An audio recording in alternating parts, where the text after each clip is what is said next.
অনুরাগের ছোঁয়ায় প্রধান নেগেটিভ চরিত্রে অভিনয় করতে দেখা যাচ্ছে জনপ্রিয় অভিনেত্রী অহনা দত্তকে। অহনা দত্ত সর্বপ্রথম অনুরাগের ছোঁয়ায় মিশকার চরিত্রে অভিনয় করে বেশ জনপ্রিয়তা লাভ করেছে।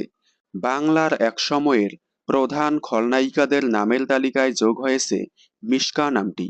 একসময়ের কটকটি, কে আপন কে পরের তন্দ্রা, তুমি আসবে বলে ধারাবাহিকের রূপাঞ্জনা দেবরয় এবং শ্রীময়ী ধারাবাহিকের জুন আন্টির মতো হাই ভোল্টেজ খলনায়িকাদের নামের তালিকায় জায়গা নিয়েছে মিশকা নামটি।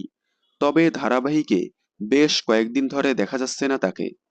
প্রধান চরিত্র মিশকা এবং সূর্যকে ছাড়াই রমরমিয়ে এগিয়ে যাচ্ছে ধারাবাহিকের গল্প।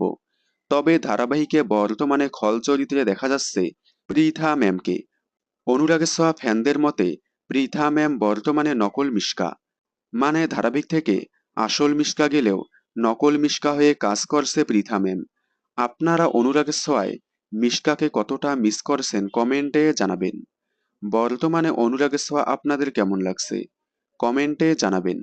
বিনোদন জগতের সকল আপডেট সবার আগে পেতে চ্যানেলটি সাবস্ক্রাইব করে পাশে থাকা বেল আইকনে ক্লিক করে রাখুন। ধন্যবাদ।